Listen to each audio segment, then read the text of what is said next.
لیکن میں اپنے الفاظ میں کوشش کروں گا کہ آپ لوگوں کو تھوڑا سا بتا سکوں۔ اس ساری تقریر کے بعد میں سمجھتا ہوں کہ اس سارے پاکستان کی اس حالت میں جانے میں، اس حالت میں جہاں پہ آج ہے، اس کے ذمہ دار جتنے ہیں وہ یہاں پہ بھی بیٹھے ہوئے ہیں اور یہ سامنے بھی بیٹھے ہوئے ہیں۔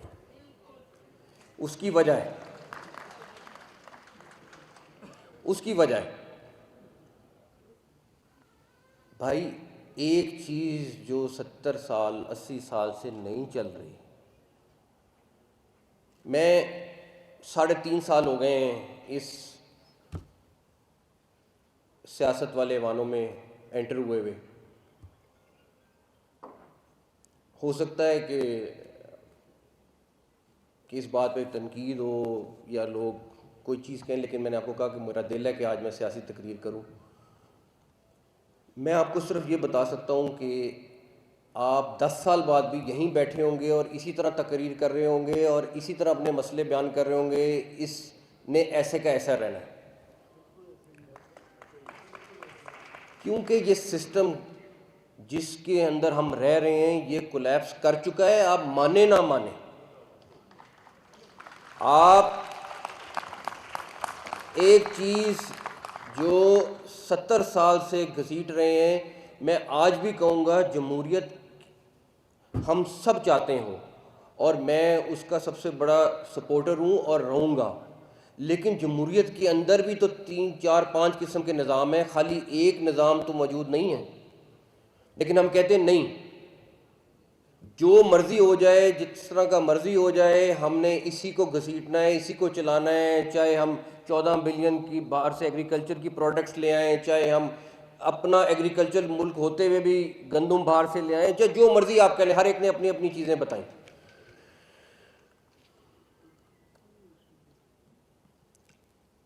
ساروں نے کہا کہ پاکستان بہت ترقی کر رہا ہے، انٹرنیشنل حالات کے لحاظ سے پاکستان کا نام بہت زیادہ اللہ تعالیٰ نے کرم کیا اور دیا ہے۔ وہ شخص جو 20 گھنٹے جاگ کے پاکستان کے لیے وہ نام لے کے آتے ہیں، میں ان کو بھی آج کہوں گا کہ یہ فائر فائٹنگ صرف فائر فائٹنگ ہے۔ جب تک آپ اس ملک کی بیسک چیز کو جمہوریت کی روح میں رہ کے ٹھیک نہیں کریں گے، یہ اسی طرح رہے گا۔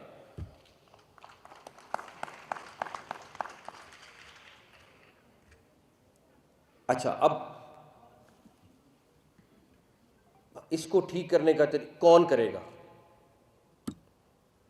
میں سمجھتا ہوں کہ اس سیاسی نظام کو چلانے والے بھی یہ سارے اس ہال میں بیٹھے ہوئے ہیں، تقریباً پاکستان کے سارے چیمبرز موجود ہیں، ساری ایسوسی ایشن موجود ہیں۔ ہمارے پولیٹیکل نظام کو چلانے والے، فنڈنگ کرنے والے بھی یہاں بیٹھے ہوئے ہیں۔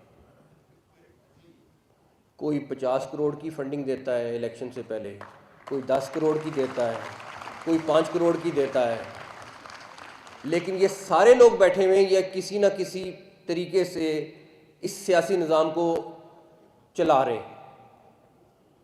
کوئی کسی مجبوری پہ دیتا ہے، کوئی کسی مجبوری میں دیتا ہے، کوئی کسی مجبوری میں دیتا ہے۔ جس دن آپ لوگوں نے فیصلہ کر لیا کہ ہم نے اس نظام کو ٹھیک کرنا ہے، یہ نظام ٹھیک ہو جائے گا۔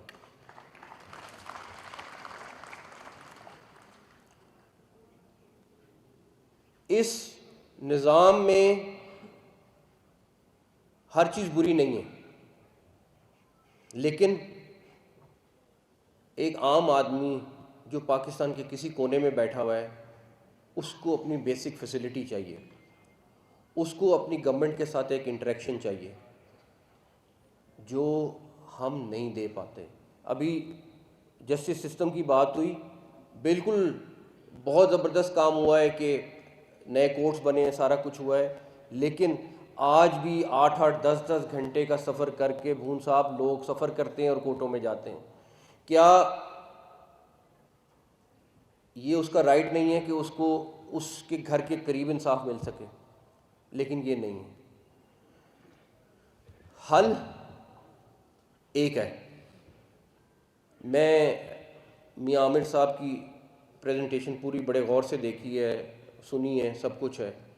میں نہیں کہتا کہ اس کو کس طرح لے کے جائیں، کس طریقے سے لے کے جائیں، لیکن آپ کو ایڈمنسٹریٹو یونٹس، صوبے، اس کو جو مرضی نام دے دیں، اس کو لے کے جانا پڑے گا عوام کی سطح پر. آپ جب تک وہ نہیں لے کے جائیں گے،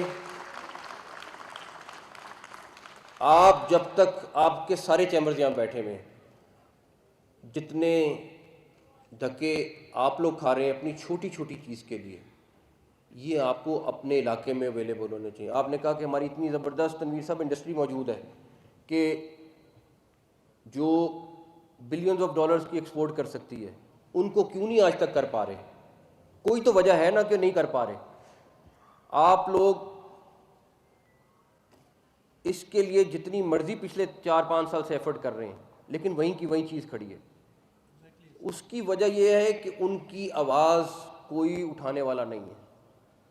آپ لوگ آئیں گے، بات بھی کریں گے، سارا کچھ کریں گے. اسلام آباد ایک بڑا مصروف شہر ہے جہاں پہ ہزاروں قسم کی چیزیں چل رہی ہوتی ہیں. وہ جب تک آپ کے یونٹس نہیں بنیں گے اور یونٹس بن کے وہ اونرشپ نہیں لیں گے اور نئی لیڈرشپ نہیں آئے گی، یہ کام نہیں ہوگا. ہم سمجھتے ہیں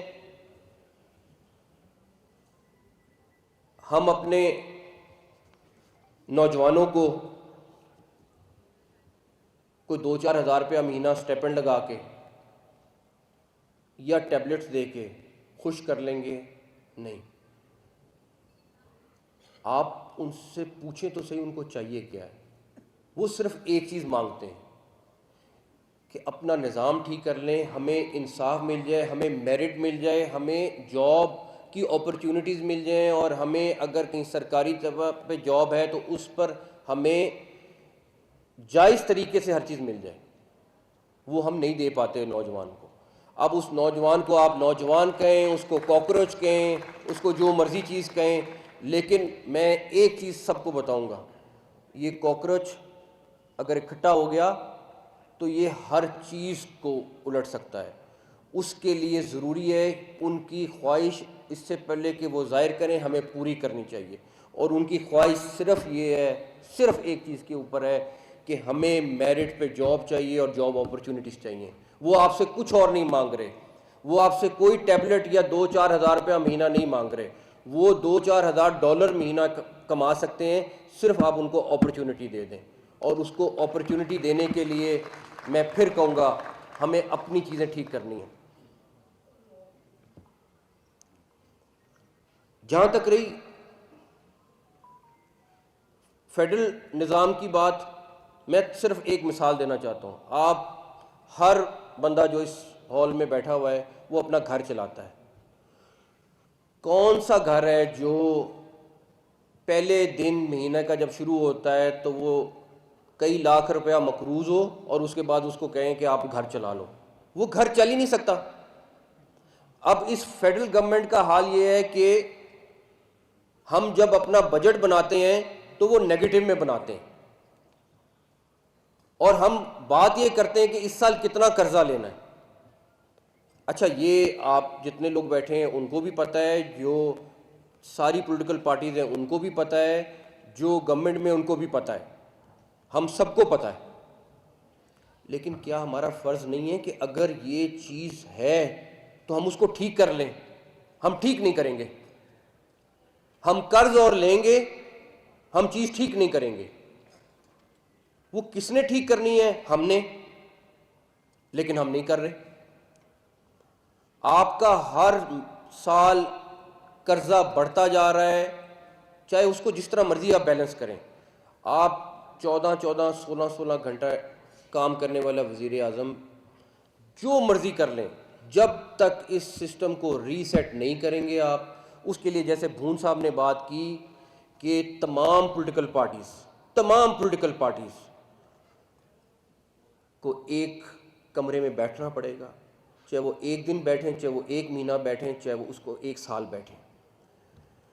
ان کو ان نئے یونٹ صوبوں سے لے کے اپنے ملک کا ایک ایک ایشو بیٹھ کے سیٹل کرنا پڑے گا.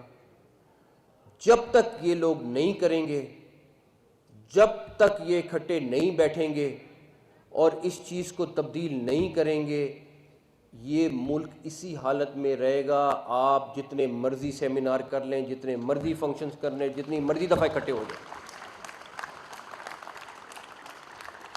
گور صاحب آپ چیز کو یوں لے کے جائیں گے، پھر 3 سال بعد پھر واپس نیچے آئے گی۔ آپ نے دیکھ لی، اپنے آنکھوں سے دیکھ لی۔ آپ شہباز شریف صاحب کے متعلق ہے، میں نے آنکھوں سے دیکھا ہے، وہ 12-14 گھنٹے کام کرتے ہیں۔ میں آپ کو بتاؤں، وہ 18 گھنٹے بھی کر لیں، ہم صرف فائر فائٹنگ کر رہے ہیں، ہم اور کچھ نہیں کر رہے۔ اب یہ آپ لوگوں کی ہمت ہے، یہ ان تمام پولیٹیکل پارٹیز کی ہمت ہے کہ یہ اکٹھے ہوں، آپ لوگ ان کے ساتھ، ورنہ بزنس مین بھی یوں ہی نچڑتا رہے گا۔ میری بات لکھ لیں، آپ 14 ٹریلین کیا 28 ٹریلین بھی دیں گے تو آپ یوں ہی نچڑیں گے جب تک۔ کیا یہاں پہ کتنے لوگ ہیں، جتنے چیمبر والے ہیں، کتنے لوگ ہیں جو سیاستدان ہیں؟ آپ سیاست میں آنا اپنے آپ کو گالی سمجھتے ہیں؟ آپ میں سے کوئی کیوں نہیں آتا سیاست میں؟ کیوں نہیں سیاسی نظام میں آئیں؟ آپ سارے اکٹھے ہو جائیں تو کیا چیز نہیں ہو سکتی؟ تو تنویر صاحب، گور صاحب اور تمام لیڈران جو یہاں موجود ہیں، آپ لوگ فنڈنگ کرنے کو تیار ہیں، لیکن آپ لوگ اس آواز کو اٹھانے کے لیے تیار نہیں ہے کہ ہمیں یہ چیز چاہیے، ہمیں اپنے علاقے میں انتظامی یونٹ یا صوبہ چاہیے، ہمیں یہ فیسلٹیز چاہیے، ہمیں یہ چیزیں چاہیے۔ ہاں، الیکشن سے پہلے آپ سب کی یاد سب کو آ جائے گی، پھر آپ لوگ ساری میٹنگز بھی کریں گے اور جائیں گے، اور آپ کو ہوگا کہ اچھا اب اس دفعہ اس نے حکومت میں آنا ہے تو اچھا اس دفعہ اس کو ایکس نہیں وائی اماؤنٹ کر دیں۔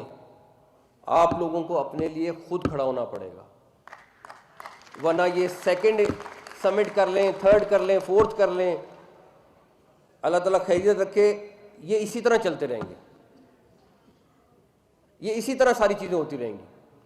تو میں آپ لوگوں سے یہ ریکویسٹ کروں گا کہ جو باقی چیمبرز نے باتیں کیں، جن کو میں نے سنا، جو باقی ہمارے پینل والوں نے لوگوں نے باتیں کیں، صرف کہنا مقصد نہیں ہونا چاہیے۔ اگر سوات والا یا چنیوٹ والا اس کو اپنی لیڈرشپ وہاں پہ ملے گی، میں گارنٹی کرتا ہوں 50% لوگ آپ لوگ ہی وہاں کے وزیر اعلیٰ یا وہاں کے ایڈمنسٹریٹرز ہوں گے، کیونکہ جو صلاحیت آپ میں ہے، آپ 10 روپے کو 100 روپے بنانا جانتے ہیں، آپ 100 کو 1000 بنانا جانتے ہیں۔ یہ صلاحیت جو ہے یہ بزنس کمیونٹی کے اندر ہوتی ہے، اور بزنس، حکومت چلتا ہی بزنس سے ہے۔ اور ایک چیز اور کلیئر کر لیں کہ کسی نے یہ بات کی اور میرا خیال ہے کہ یہ بہت کلیئر بات ہے